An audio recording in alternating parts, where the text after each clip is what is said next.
Et c'est parti, bonjour à toutes et à tous. Vous êtes sur 01 TV et comme chaque mois, votre rendez-vous dédié aux mobilités, à toutes les mobilités. Bienvenue dans 01 Drive. Jérôme, bonjour. Salut François, bonjour à tous. Les mobilités connectées, la high-tech au service de vos déplacements. Voici le sommaire de ce 01 Drive.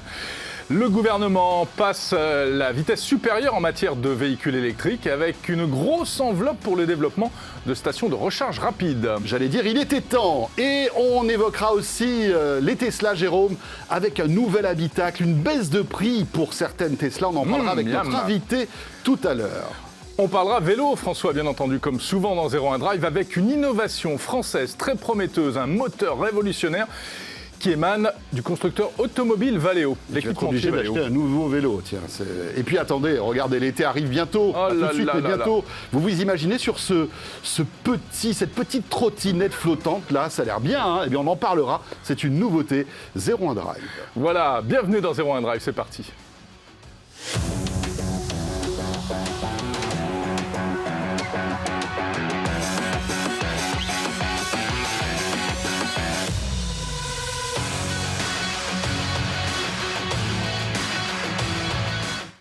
Nous sommes très fiers de pouvoir vous le dire. 01 Drive, c'est le seul rendez-vous de 52 minutes tous les mois à la télé en France qui parle de toutes les mobilités électriques, innovantes, intelligentes aussi et évidemment bourrées de high-tech puisque c'est un peu le thème quand même de cette chaîne 01 TV que vous suivez peut-être. Voilà, ça ne veut pas dire que les présentateurs sont intelligents, mais les technologies le sont, hein, François. Ça, gardons quand même un peu d'humilité.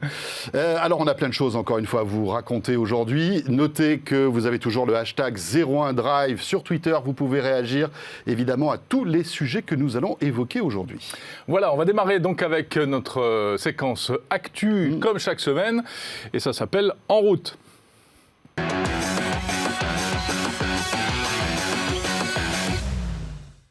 Enfin, cela dit, j'ai fait ça avec le volant, mais avec la Tesla qu'on va évoquer tout à l'heure, c'est plutôt comme ça. C'est comme ça maintenant la mobilité, la voiture. Oui. Enfin, bientôt. Et oui, avec la voiture autonome. Et Jérôme, alors, c'est une information importante parce que c'est vrai qu'on évoque beaucoup le véhicule électrique. Le véhicule électrique, c'est génial. Si vous nous suivez depuis pas mal de mois maintenant, vous en voyez peut-être tous les avantages. Mais il y a un point noir quand même dans le monde du véhicule électrique, ce sont les bornes de recharge. Exactement, avec une infrastructure en France qui est quand même assez... un peu chaotique et tout sauteuse. Chaotique, exactement, c'est le point noir de tous ceux qui ont des véhicules électriques et qui essayent de faire des longs trajets. C'est surtout ça la difficulté. Mais heureusement, cela pourrait changer puisque les pouvoirs publics ont décidé de prendre le dossier à bras-le-corps avec une annonce il y a quelques jours à peine de la part du gouvernement. Le gouvernement qui va mettre du cash, de l'argent sur la table pour aider le haut développement des bornes de recharge sur les autoroutes d'ici 2023. Une enveloppe de 100 millions d'euros. Alors, est-ce que c'est peu? Est-ce que c'est assez, finalement? On va en parler avec notre invité qui est en visio avec nous par Skype, Laurent Meillot, qui est journaliste spécialisé dans ce domaine. Bonjour Laurent. Bonjour. Bonjour Laurent Meillot. Merci d'être avec nous dans 01 Drive. Alors Laurent qui est un fin connaisseur du monde de l'automobile. Et alors Laurent, première question, voilà, qu'est-ce que vous pourriez réagir et nous dire concernant cette annonce donc de cet investissement quand même important, 100 millions d'euros sur la table pour, on va dire, aller développer les bornes de recharge en France? Oui, alors bien sûr. C'est intéressant, c'est bien. Ce qu'il faut quand même pas oublier, c'est qu'à la base, c'est pour faire oublier un fiasco, parce qu'en fait, il existait déjà des bornes sur les autoroutes. Il y a 200 bornes qui avaient été installées dans le cadre du projet Corridor à partir de 2015, et 90% de ces bornes ont été neutralisées car elles étaient défectueuses. Et ça fait 1 an, en fait, que la plupart de ces bornes sont inopérantes, et que c'est donc très compliqué pour des Français ou étrangers qui traversent la France de se recharger en mode rapide. Alors bien sûr, cette enveloppe va permettre de remettre à niveau le parc, puisqu'en fait, on aura des bornes beaucoup plus performantes, allant jusqu'à 150 kW, et qui permettent donc de recharger en fait des véhicules de dernière génération. Et l'idée, c'est donc d'équiper systématiquement toutes les aires de service des autoroutes concédées, c'est-à-dire 364 aires de service sur 9000 km d'autoroute, plus des bornes sur le réseau détenu par l'État. Laurent, est-ce qu'on est en retard par rapport aux autres pays européens notamment? Et est-ce que cette action va permettre de rattraper cet éventuel retard? Alors, ce qu'on peut dire, c'est qu'en France, on a 30 000 bornes publiques. Il y en a plus en Allemagne. L'Allemagne est partie plus tard, mais en fait, elle nous a devancés et les Pays-Bas font encore mieux. Ce qu'on peut dire, c'est qu'en fait, globalement, l'Europe est plutôt en retard. Donc, on n'est pas très en avance, mais on n'est pas les seuls, malheureusement. Et c'est un vrai problème européen, finalement. Et c'est pour cela que très récemment, la CEA, qui est l'association des constructeurs européens, a réclamé avec des ONG qu'il y ait 1 million de bornes en 2024 et 3 millions en 2029 contre un peu plus de 200 000 aujourd'hui. Alors en France, je le disais, 30 000 bornes publiques. L'objectif, c'est d'arriver à 100 000 d'ici la fin de l'année. Honnêtement, je ne sais pas comment on va y arriver, sachant que l'engagement avait été pris en 2017 avec la filière automobile. Les constructeurs, eux, sont prêts et sortent leurs véhicules. Le problème, c'est que les bornes, il n'y en a pas assez, et surtout pas assez de bornes de recharge rapide. Oui, rapide, c'est 150 kWh, mais tous les véhicules ne sont pas compatibles avec cette puissance-là, hein. Non, effectivement, les véhicules de dernière génération sont compatibles. Si on prend l'exemple des dernières Peugeot qui sont sorties électriques, elles sont compatibles jusqu'à une charge de 100 kW. Alors, certaines voitures font mieux, notamment les constructeurs allemands. Ça peut aller jusqu'à 350 kW. Alors, c'est le cas, par exemple, de la Porsche Taycan, hein, qui est un véhicule très puissant. Et c'est pour ça que les Allemands, d'ailleurs, ont pris le parti, finalement, de financer leurs propres bornes. Ils ont créé une société, Ionity, qui a pour objectif de développer 400 bornes de recharge ultra rapide. Et ils n'en sont pas très loin. Il y a d'ailleurs une cinquantaine de ces bornes aujourd'hui en France. Laurent Meillot, alors évidemment il y a cette enveloppe de 100 millions d'euros, mais il y a aussi des initiatives privées pour développer des bornes de recharge. On en parlait d'ailleurs, Jérôme, le mois dernier avec Total, qui veut installer des bornes dans les stations-service. Est-ce que c'est l'équation qui sera gagnante, à votre avis, entre, on va dire, les initiatives publiques et puis les initiatives privées ? Bien entendu, ce qu'il faut voir, c'est que dans les 100 millions, c'est pas l'État qui achète les bornes. L'État ne fait que financer. Il subventionne à hauteur de 10 à 30% et il prend en charge également, par certains mécanismes, les coûts de raccordement. C'est donc des opérateurs qui doivent faire l'effort. Alors, il faut dire une chose, c'est que les collectivités publiques, les collectivités territoriales, sont elles qui financent à 70% en France. Mais alors, bien sûr, il y a aussi des grandes surfaces, ça peut être des supermarchés, et vous l'avez dit, des opérateurs ex-pétroliers ou pétroliers qui se diversifient dans les énergies nouvelles. Alors, bien sûr, il y a Total qui veut financer des bornes tous les 150 km. Shell a fait une annonce récemment puisqu'il veut financer 1 million de bornes de recharge. Il se donne une échéance sur 5 à 10 ans. Donc c'est très bien de voir que les pétroliers se lancent dans ce business parce qu'effectivement, pour eux, c'est indispensable. Mais c'est la coexistence finalement de plusieurs initiatives qui permettra peut-être d'arriver un jour à un objectif de 100 000 bornes. En tout cas, les experts pensent qu'on arrivera plutôt à cette échéance en 2025 plutôt que fin 2021. Oui, donc on risque d'avoir quand même quelques années de retard. Est-ce qu'on a une idée du nombre de bornes qu'il faut pour avoir un maillage, on va dire, excellent pour notre pays, Laurent ? Alors, bon, aujourd'hui, on a à peu près, il y a 30 000 bornes et 300 000 véhicules, donc le calcul est assez vite fait, en fait. Vous avez une borne pour 10 véhicules. Bon, c'est pas si mal, mais encore une fois, ce qu'il faut voir, c'est qu'au sein de ces 30 000 bornes qu'on a en France, la plupart sont des bornes de recharge lentes qu'on trouve en voirie. Si vous vous souvenez de l'exemple d'Autolib à Paris, c'était des bornes de recharge très lentes même, et qu'il a fallu, en fait, remplacer. Le problème, c'est que quand on veut traverser la France, il faut pouvoir recharger assez rapidement, en une demi-heure. Le problème, c'est que les bornes existantes, jusqu'à 50 kW, elles ont été dimensionnées pour des véhicules qui avaient moins d'autonomie et qui donc rechargeaient en 30 minutes, mais à hauteur de 100 km par exemple. Le problème, c'est qu'aujourd'hui, les batteries sont super puissantes, elles font 90 kWh, voire plus, et donc il faut beaucoup de jus derrière. Alors en même temps, il faut prévoir toute l'infrastructure pour que le courant arrive à une bonne cadence. Et le problème qui va se passer, à mon avis, c'est que quand il y aura des files d'attente sur l'autoroute pendant les vacances, parce que pour l'instant, il y a relativement peu de véhicules dans le parc existant, mais plus ça va aller et plus le problème va se poser. Est-ce qu'on aura suffisamment de courant en amont? Est-ce qu'il va arriver assez vite?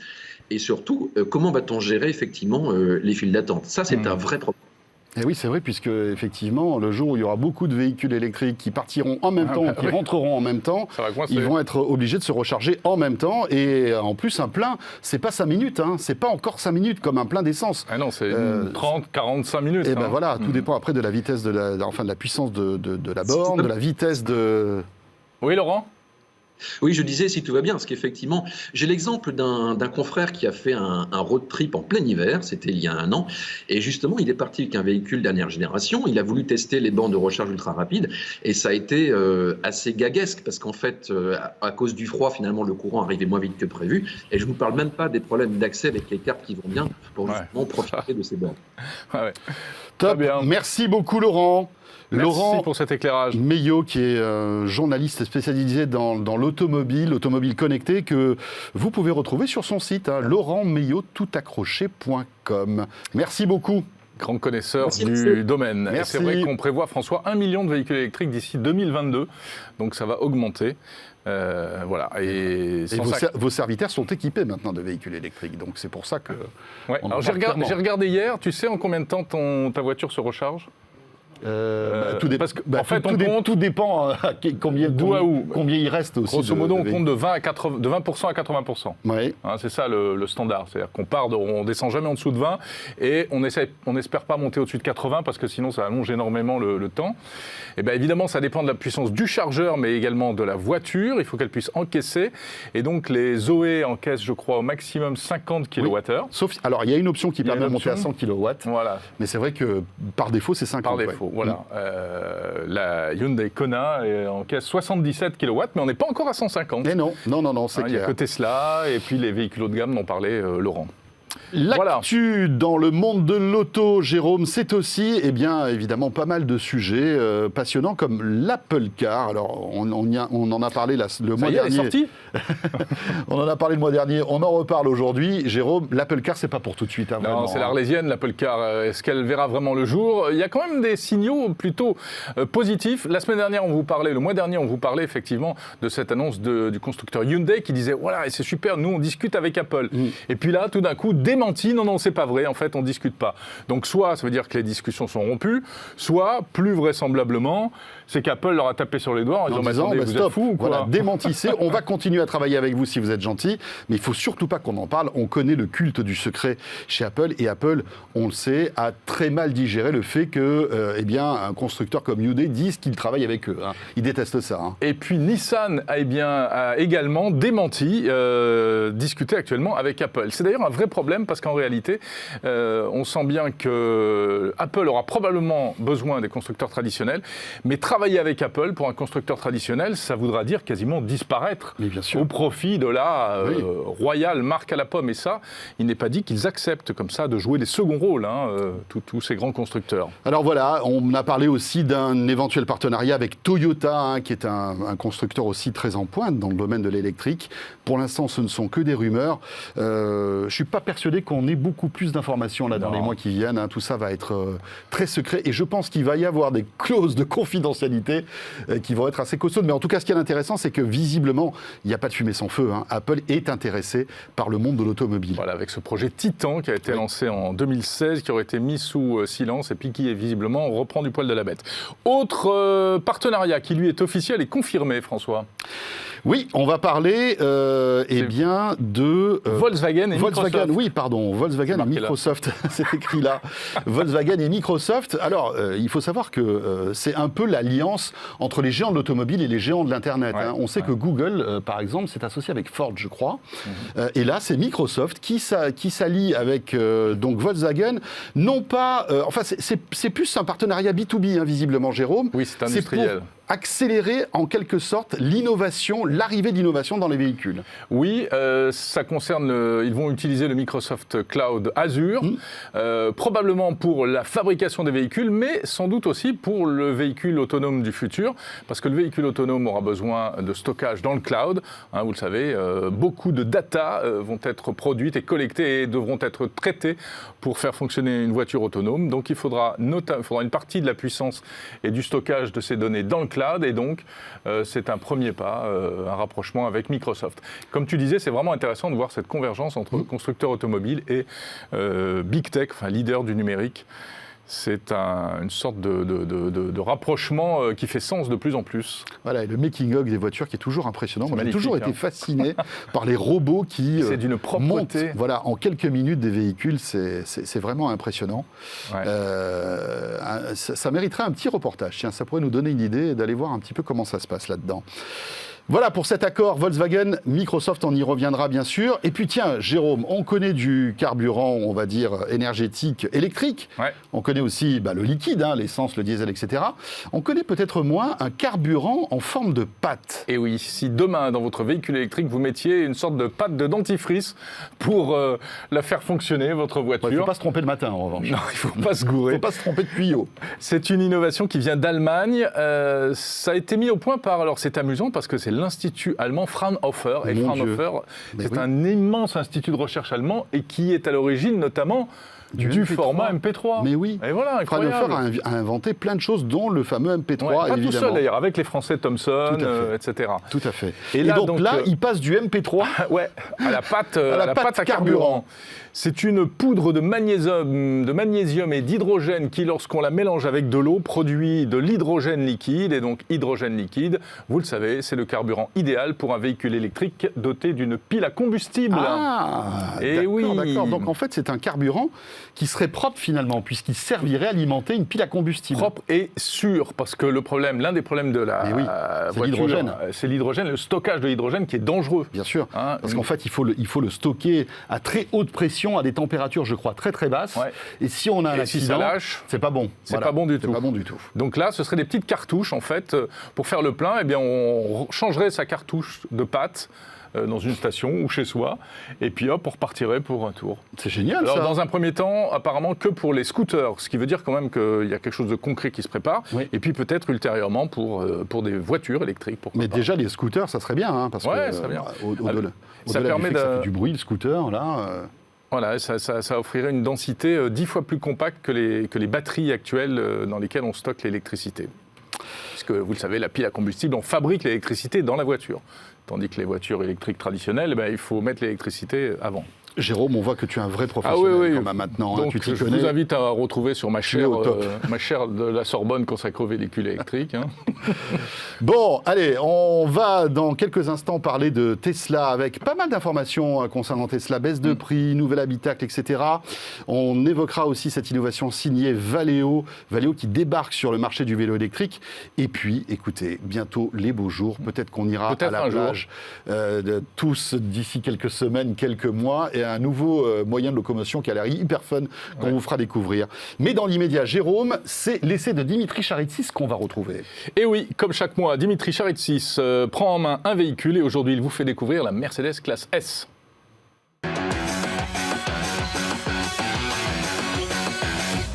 Aujourd'hui, nous avons rendez-vous avec une vieille dame, mais pas n'importe laquelle, c'est quelqu'un d'assez respectable. C'est une dame certes assez âgée, mais qu'on connaît bien dans l'histoire automobile. C'est la classe S, l'indémodable classe S et sa nouvelle version. Et cette version 2021 ne déroge pas à la règle, il y a une tonne de techno à bord et c'est là-dessus qu'on va se concentrer sur cet essai. Alors ça commence d'une part avec le volant. Le volant, Mercedes dit de lui qu'il est capacitif, c'est-à-dire qu'il est capable de ressentir le niveau de pression et ça va compter notamment pour capter l'attention du conducteur et peut-être l'alerter si la voiture détecte un haut niveau de fatigue. À côté de ça, on voit que Mercedes a fait disparaître la totalité de ses boutons. Avant, le volant regorgeait de boutons. Cette fois-ci, ils ont été remplacés par des zones de commande tactile. Ces zones sont haptiques. Il y a exactement 4 zones et en fait, ces zones sont capacitive, c'est-à-dire qu'on peut ressentir une petite vibration quand on a appuyé dessus, ce qui permet de donner l'information au conducteur sans lui demander de détourner le regard de la route. Donc ça, c'est l'autre nouveauté du volant et franchement, ça marche plutôt pas mal avec une bonne division de chaque zone, chacun des 4 espaces étant dévolu à un contrôle particulier, soit l'affichage tête haute, soit les paramètres multimédia ou encore les paramètres d'assistance de conduite, la limitation de vitesse, le régulateur, enfin ce genre de choses-là qui se commandent directement sur le volant.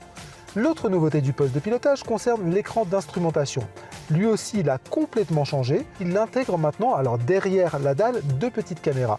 Ces caméras, elles ont évidemment plusieurs fonctions. La première, c'est une fonction de sécurité, c'est là aussi de détecter la fatigue potentielle du conducteur en regardant notamment ses yeux, la position de ses yeux, ses paupières, enfin voilà, tout ce genre de petits détails qui peuvent déterminer, on va dire, le niveau de fatigue et voir si la voiture a besoin d'indiquer au conducteur qu'il serait peut-être temps de faire une halte, une petite pause et ensuite de repartir. Quand on veut régler les rétroviseurs, il n'y a plus besoin en fait de choisir le rétroviseur à régler et ensuite évite d'utiliser la molette qui le fait bouger. Il suffit simplement de regarder le rétroviseur qu'on veut régler à droite ou à gauche et d'appuyer sur le bouton de réglage. Ces caméras, elles ont aussi une dernière mission qui n'est pas tout à fait claire. Elles vont servir à l'autonomie de niveau 3. Alors en France, c'est limité, mais typiquement, Mercedes va proposer un pack qui sera valable dans les pays dans lesquels la législation est suffisamment avancée, notamment en Allemagne. Et en fait, ces caméras, elles vont permettre une autonomie presque totale sur certaines portions de route délimitées. Et en Allemagne, ça sera le cas dès cet été. En France, il faudra justement attendre que la législation arrive à ce niveau-là. Ce qu'on aime bien aussi sur le système MBUX, vous le savez, c'est la navigation et notamment ce fameux mode de réalité augmentée qui permet à l'approche d'un virage ou d'une intersection de souligner la trajectoire, de savoir un peu mieux où on va. C'est hyper utile quand il y a deux routes qui sont assez proches l'une de l'autre et qu'on hésite. Là, typiquement, il y a un fléchage qui va apparaître au-dessus de la navigation et qui va vous indiquer en fait où aller précisément. Et bien en fait, cette fonction, et là pour le coup c'est une nouveauté qui est exclusive à Mercedes, elle arrive sur l'affichage tête haute. On se retrouve maintenant à l'arrière de cette classe S parce que c'est une des positions qui va être en fait, le plus employée par les propriétaires de classe S. C'est souvent des personnes qui ont un chauffeur. Donc globalement, à l'arrière, on est déjà super bien assis, on est dans une position hyper confortable. C'est presque une évidence compte tenu, on va dire, du niveau de la voiture. Mais ce qui est déjà très intéressant, c'est qu'on va retrouver un écran chacun et également un écran au milieu, un écran tactile pour pouvoir commander les écrans qui sont à bord.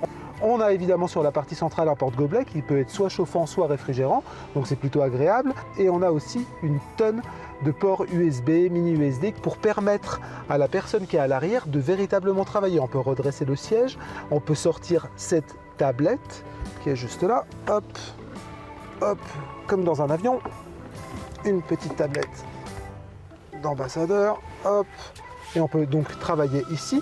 Et puis après, voilà, il y a une tonne de connectique qui permet en fait, de relier son ordinateur personnel à la voiture et de profiter également du deuxième écran. Pourquoi cette tablette centrale ? Tout simplement parce qu'il peut arriver que l'écran soit un petit peu loin. Là, on a la possibilité de jouer avec l'écran tactile directement, mais il y a une position qu'on va l'appeler grand confort qui permet en fait tout simplement d'être quasiment allongé. Il suffit d'appuyer sur la touche qui se trouve juste là. L'écran, le siège lui bascule à l'avant, le nôtre va se former tout doucement, il va avancer, il va se déployer et on va passer dans une position hyper confortable, hyper allongée et finalement la route paraît évidemment beaucoup plus agréable dans ces conditions. Alors bien sûr, ces conditions, c'est pas n'importe qui peut se les offrir. Cette classe S, elle démarre à un minimum de 100 000 € dans sa version basique et le modèle d'essai qu'on a là, il est déjà à plus de 160 000 €, quelque chose comme ça. Nous, en tout cas, on a bien aimé rouler dedans et on a été très content d'en profiter. Ah voilà, il s'est fait plaisir Dimitri là. Non mais moi plus tard, quand je serai grand, je veux devenir Dimitri Charitsis en fait. Non mais attends, c'est le top cette voiture. Incroyable. On se croirait en business dans un avion avec la petite tablette, l'écran tactile. Et ça, on se demande pourquoi on n'y avait pas pensé avant, la tablette. Hein. Oui. Ça fait très exécutif. Bon, il me semble que l'écran est sous Windows, par contre, c'est ça? J'ai rien dit. Ça y est, le Windows bashing de Jérôme Colombin, mesdames, messieurs, ça faisait un moment. C'est pour vous taquiner. Oui, je sais bien. Bon, alors ça, c'est intéressant. Autre sujet intéressant qu'on évoque régulièrement dans 01 Drive, c'est l'actualité Tesla, Jérôme.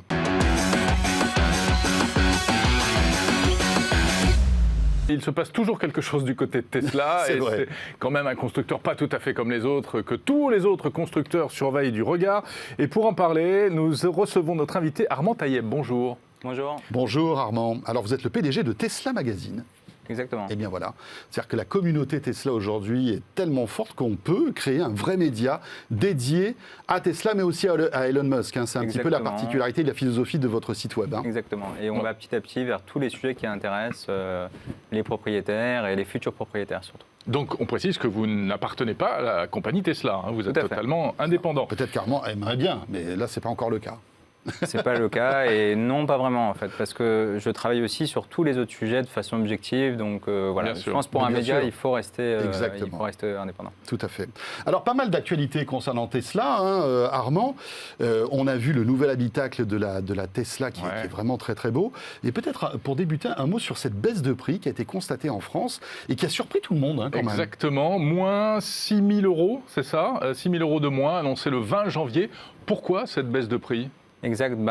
Sur la modèle 3. Le modèle 3, donc c'est le modèle le plus accessible. C'est une volonté de s'adapter aux spécificités du marché français, notamment les aides gouvernementales. Pour y accéder, il fallait effectivement un certain niveau de tarif.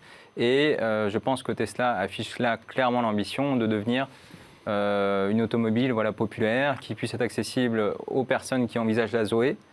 Donc c'est pas encore le cas, mais en tout cas Démocratisation du véhicule électrique et d'offrir tout le package technologique qu'on connaît au plus grand nombre. C'est quand même un événement parce que, en plus, on a vu que Tesla était un petit peu descendu dans le top des véhicules électriques les plus vendus, hein, en France et en Europe. Je pense que c'est aussi pour ça, parce qu'ils disent, OK, on est peut-être un peu trop cher et on baisse le prix pour essayer de remonter dans ce classement, non, Armand? Et ça permet surtout de les faire tomber en dessous de la barre des 45 000 euros pour bénéficier du bonus écologique à taux plein de 7 000 euros en France. Parce que sinon, ils ne bénéficiaient que de 3 000 euros de bonus, hein, c'est bien ça? C'est ça. Là, si effectivement le tarif était le problème, ils ont vraiment réglé le problème. Maintenant, effectivement, je pense que ça se joue aussi dans les spécificités françaises, à savoir les marchés qui sont importants, comme les marchés publics, les marchés de groupes et de niches. Voilà, tout ça, ça n'a pas été, à mon sens, encore adressé. Alors après, bon, évidemment, il y a la valse des options, hein. C'est-à-dire que vous avez un prix, voilà.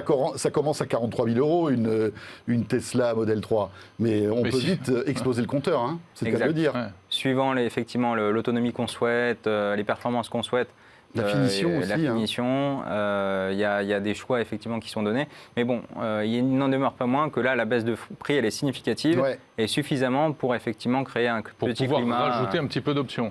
C'est ça. Mais si on en met trop, on perd ce fameux bonus. Enfin, on perd 4 000 euros de bonus en fait. Exact. Mais les performances ne sont plus du tout, les mêmes. C'est plus la même histoire. Plus les mêmes. Alors, ce qui est intéressant aussi, c'est qu'on se rend compte que malgré tout, l'offre commerciale de Tesla peut être très agile, pays par pays. Et très agressive aussi. Hein. C'est ça aussi, c'est intéressant. Et ça veut dire aussi que la France est un pays quand même intéressant et important pour Tesla. Hein. Oui. Non, clairement, là, les marques, l'Europe au global, avec l'installation de la Gigafactory à Berlin, pour moi, tous les signaux vont dans le sens, effectivement, d'une conquête un petit peu de l'Europe, hein, entre guillemets, et de reproduire le succès de la Chine. Parce qu'effectivement, en Chine, il y a eu aussi cette stratégie de baisser les prix pour accéder aux aides gouvernementales. Et en parallèle, la Gigafactory, la Tesla Model Y et tout un panache de communication. Donc on n'y est pas encore en France avec cette communication, mais ça devrait venir. Mais vous dites Tesla veut démocratiser, etc. C'est pas un peu étonnant comme façon de faire? Parce qu'on a toujours comparé Tesla à Apple. Apple ne baisse pas ses prix. Il reste au contraire positionné très haut. Il y a une question aussi d'image de marque, il y a une question de prestige. Ils ne pourront pas descendre très bas quand même. Mais est-ce que la stratégie entre Apple et Tesla est la même? Je ne suis pas sûr. Hein. Oui, non, je pense que vraiment il y a une stratégie de volume qui est très importante chez Tesla et de démocratisation aussi. Et il y a aussi une courbe technologique liée à la batterie. Donc plus la production de batteries augmente, et ça a été une volonté qui a été affichée très très tôt, notamment aux batteries D en septembre qui n'avait pas été très bien compris. Je pense que le but en fait c'était de dire il y aura de plus en plus de batteries et les prix vont baisser, donc des batteries. Et nécessairement comme c'est la source de coût qui est la plus importante, les prix vont avoir tendance à baisser. Si le prix peut être encore plus bas, peut-être qu'ils le feront. Mais effectivement, peut-être qu'en politique tarifaire, surtout en France, on pourrait mieux expliquer, mieux préciser, notamment aux clients existants, comment ça se passe. Alors l'équation est presque parfaite, Armand, mais il manque quand même quelque chose. Il manque une voiture, un véhicule taillé pour l'Europe. Aujourd'hui, le problème, c'est que les Tesla qui sortent sont des véhicules assez gros, pour les villes européennes, taillés pour les villes américaines, pour des grands parkings, pour des grandes routes, des grandes rues, etc. Il y a ce projet, non, de la part de Tesla, de sortir une véhicule qui s'adapte mieux à notre marché européen. Clairement. Et c'est vrai qu'aujourd'hui aussi, on parle beaucoup de technologie avec Tesla, la voiture autonome. Tout ce qui se fait aux États-Unis, il y a un grand gap entre l'Europe et les États-Unis par rapport à ça. Donc effectivement, on peut considérer que c'est deux produits totalement différents. Et sur l'Europe, il y a effectivement un nouveau produit qui est en cours de fabrication. Donc il n'y a pas de nom encore. Tous les noms qui aujourd'hui sortent font pas du tout consensus. Mais on parle d'une Tesla plus petite, qui sera adaptée, qui se rapprochera effectivement d'une Zoé, qui sera encore moins chère. Donc c'est ça qui est intéressant. C'est voilà, que c'est ça. là, on peut imaginer une Tesla moins chère que la Zoé. Mais ce serait pour quand ? Dans 2 ans, je pense. Dans 2 ans. Mais elle est dans le pipe, c'est-à-dire que c'est Tesla a laissé entrevoir l'idée. Il n'y a pas eu d'annonce officielle concernant ce véhicule, on ne sait pas à quoi il ressemble, mais ça cogite là-dessus, on est d'accord. Oui, clairement. Et sur l'Europe, justement. Armand, en quelques minutes, rapidement, un petit mot sur l'autre actu qui a fait rêver beaucoup de monde. Ce sont les images qui ont été dévoilées récemment par Tesla du futur cockpit de la modèle S, où là, ils se prennent carrément pour un véhicule du futur, quoi. Clairement. Et effectivement, sur ce volant, donc qu'on appelle Koala, je crois en français, ça a été traduit comme ça. Il y a plusieurs questions. Déjà, l'homologation, il y a eu vraiment des questions sérieuses qui ont été posées. La réponse, c'est que oui, il est homologué en Europe. Ah, ce serait homologué en Europe. C'est déjà homologué en Europe. En France, je crois que ça n'a pas été encore confirmé. Au UK, ça l'est. Mais ce qui est intéressant, c'est qu'effectivement, nous, on est en train d'étudier le pourquoi Tesla sort un volant comme ça alors que personne ne l'a fait. Ouais. Parce qu'en fait, la question, elle peut clairement se poser. Pourquoi Tesla, qui est un nouvel acteur, est autant innovant sur le volant, qui est un outil que tout le monde utilise. Et c'est quoi la réponse selon vous ? On est en train d'étudier le cas, on va publier quelque chose bientôt. C'est le début de la disparition du volant ? On commence par couper le haut et puis petit à petit, finalement, il va se faire de plus en plus discret. Dans l'idée, c'est ça. Effectivement, l'autopilote qui prend de plus en plus de poids, la technologie avec plus de confiance, on voit mieux les informations à l'écran et on voit mieux la route. Et on se sert moins du volant. Donc ça, pour moi, effectivement, ça fait sens. Après, effectivement, j'attends de tourner. Voilà. Oui, et puis faire un créneau avec un volant qui n'a pas un demi-volant, c'est un peu curieux quand même. Ça arrive quand, ça, toutes ces innovations ? A priori, donc, les dates qui ont été citées, là, encore rien de confirmé, fin 2021. Donc, pour en tout cas ce refurb de la Tesla Model S et Model X. Ce qui est étonnant, c'est qu'on voit que l'écran du cockpit affiche un jeu vidéo, quoi. C'est complètement incroyable. Ça aussi, c'est... Avec une manette, enfin ça ressemble aussi. C'est vrai que ça ressemble. Non, vrai. en fait, c'est un peu bizarre quand même. À bord d'un véhicule, on ne monte pas l'affiche d'un jeu vidéo. Il n'y a que Tesla qui peut se permettre ce type de choses. Voilà. Tout ça pour pousser aussi la partie autonome en fait, de ce véhicule. C'est leur gros avantage, on va dire. Enfin, les technologies et tout ça, c'est leur gros avantage par rapport aux autres. C'est vrai qu'il ressemble un peu à un koala, je vous coupe, le volant, il ressemble un peu à un koala. C'est assez étonnant. Pas mal. Bon, super. Écoutez, il suffit maintenant soit d'investir, soit d'attendre.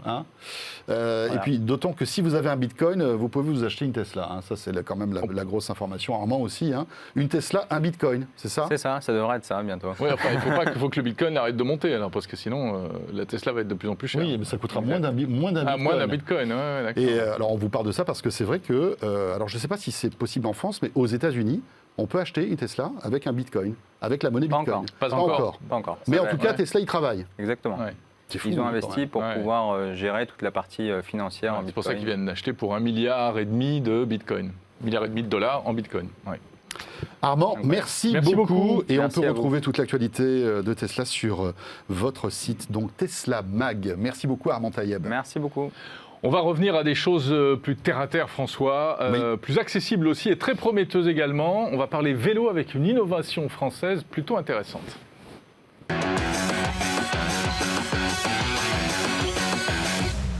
Et oui, c'est Valeo qui nous rejoint, grande marque française que l'on connaît surtout, François, dans le domaine de l'automobile. Et oui, c'est un équipementier auto très innovant, Valeo. On se souvient, Jérôme, de certaines émissions au CES de Las Vegas où on recevait des porte-paroles de Valeo qui annonçaient leurs nouveautés. Eh bien, la nouveauté aussi, elle est dans le monde du vélo électrique. Et Jérôme Mortal est avec nous. Bonjour Jérôme. Bonjour. Bonjour, vous êtes directeur des nouvelles mobilités chez Valeo France. Merci beaucoup de nous rendre visite. Merci pour votre accueil. On voudrait que vous nous parliez un petit peu de ce moteur pour vélo électrique qui a été présenté et qui a donc été mis au point visiblement dans vos laboratoires. De quoi s'agit-il ? Alors, d'abord, et avant tout, on ne savait pas que Valeo s'intéressait au vélo. Effectivement, mais je vais reprendre votre introduction. Valeo est un équipementier automobile qui travaille dans la réduction des émissions de CO2 depuis de nombreuses années. Valeo est devenu le leader mondial de l'électrification. Aujourd'hui, 57% de notre chiffre d'affaires, c'est la réduction d'émissions de CO2. Et on a commencé à transférer ces briques technologiques et ce savoir-faire sur d'autres applications, comme des petits 4 roues. Vous connaissez sûrement Ami One, qui est notre système de propulsion, des petits 3 roues, des scooters. Et puis, naturellement, la question du vélo s'est posée, en se disant, mais pourquoi n'irions-nous pas aussi sur le vélo?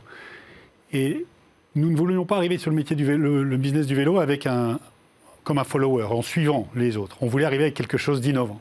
Pour être en tête du peloton. Exactement, avec une vraie solution innovante. Et en fait, la solution, elle était là, elle était de dire, il faut qu'on amène un système complètement intégré, avec un bon niveau de performance, et avec une boîte de vitesse intégrée, pour enlever finalement toute la complexité du vélo. Plutôt que de prendre un vélo et de lui rajouter encore une couche supplémentaire, puisque c'est un peu comme ça que ça avait été fait quand les premiers vélos à assistance électrique sont arrivés, c'est de dire, il faut qu'on repense le système, et qu'on intègre le système le système complet pour finalement le rendre plus facile à utiliser.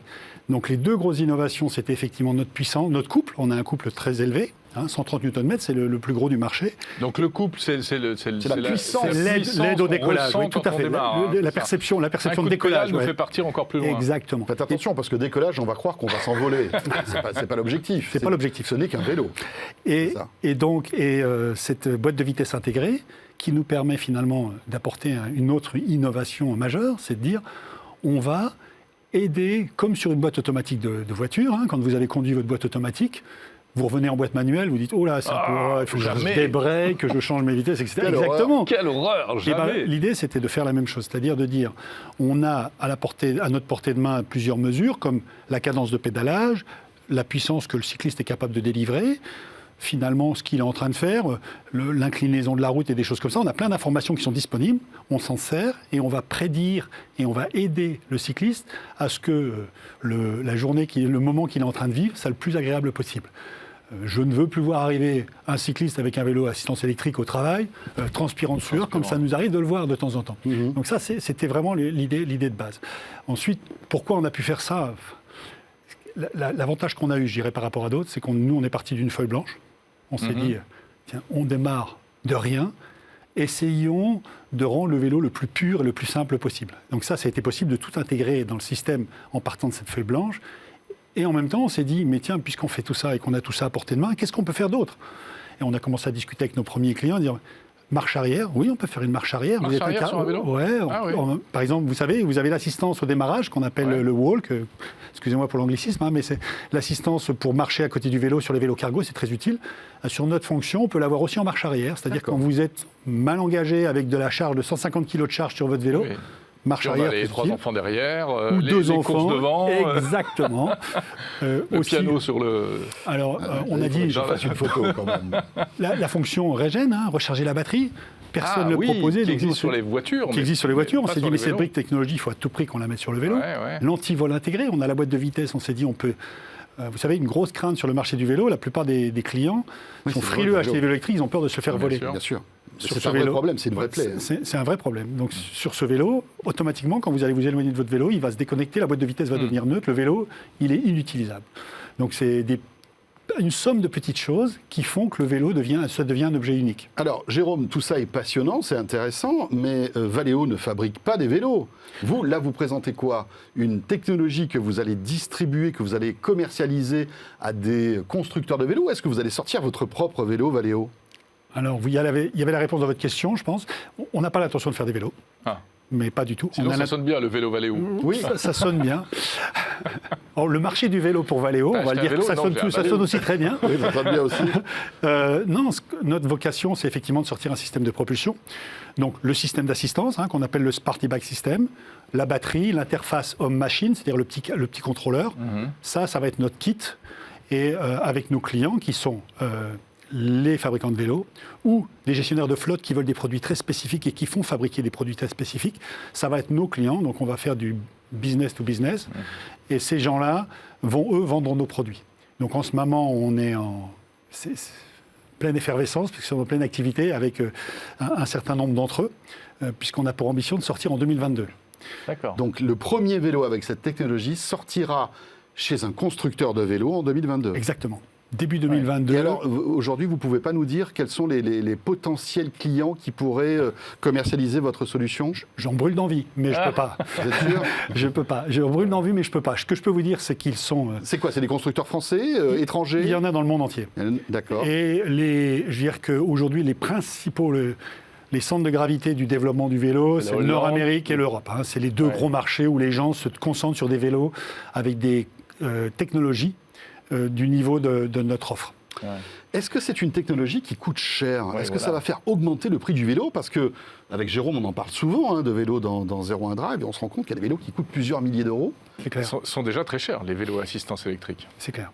Alors, notre objectif et notre cahier des charges initial, quand on est arrivé avec notre techno, on a dit on part sur le marché si notre offre, on rassemble les composants des technologies qui font la même prestation, c'est-à-dire le dérailleur, la commande de dérailleur, l'assistance, la batterie, etc. Si l'ensemble de ces composants, notre système est au même prix.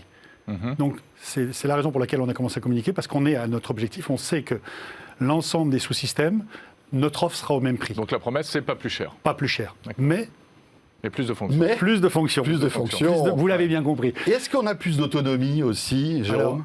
Mais naturellement, si vous ajoutez de la recharge batterie, de la régène, forcément... Oui, mais si on ajoute 10 000 fonctions, traitement des données, etc., on consomme plus aussi. Ça ne consomme rien, ça.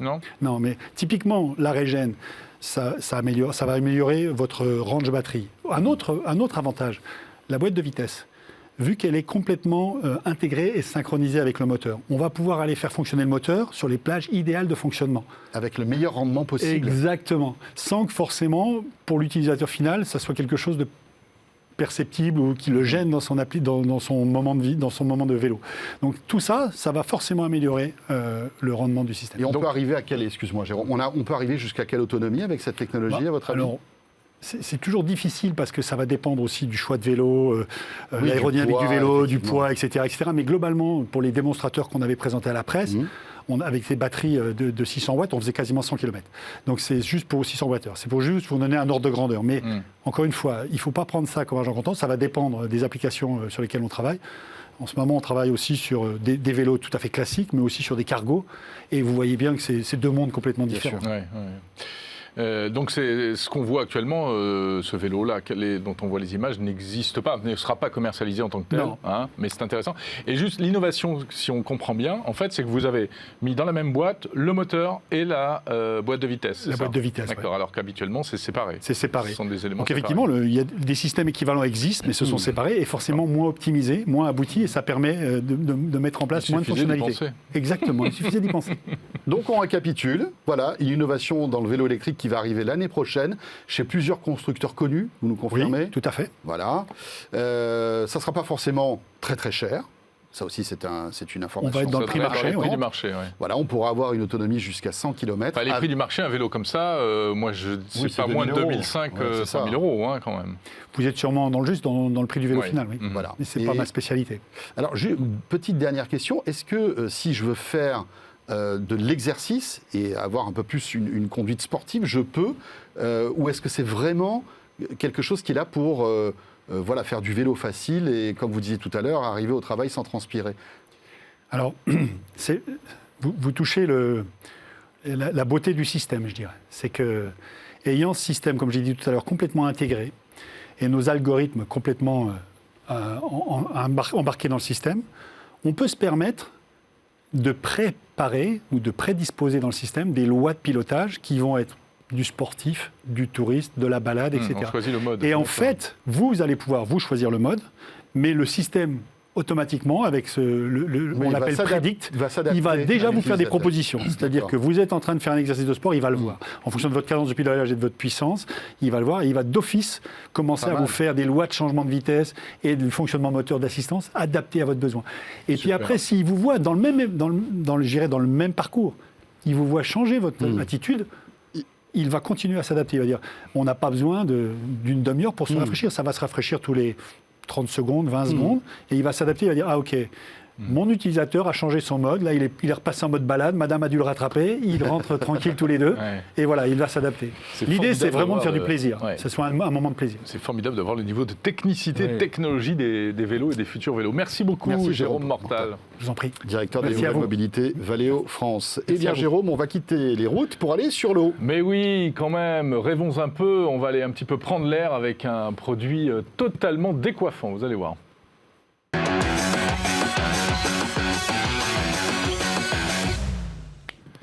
Bonjour Yannick Penko. Bonjour. Bonjour. Vous êtes le directeur technique de Next Blue Tech. Alors, bon, écoutez, c'est encore l'hiver, on va pas se voler la face. Hein. Mais un de ces jours, ça sera l'été. Et l'été, on aime bien... Et peut-être qu'on pourra sortir de chez soi. et peut-être qu'on pourra sortir de chez soi. Et c'est vrai qu'il y a énormément de jeux et de moyens de propulsion en fait, sur l'eau aujourd'hui, hein, plus ou moins technologiques d'ailleurs. Et on va parler d'un engin à propulsion électrique qu'on pourrait peut-être utiliser bientôt sur l'eau, en mer ou sur des lacs. Voilà, Oui, Yannick, eh bien alors expliquez-nous un petit peu ce que c'est. Alors c'est une trottinette des mers. Donc c'est grosso modo une grosse planche de paddle, très large, elle fait 1,05 m de large.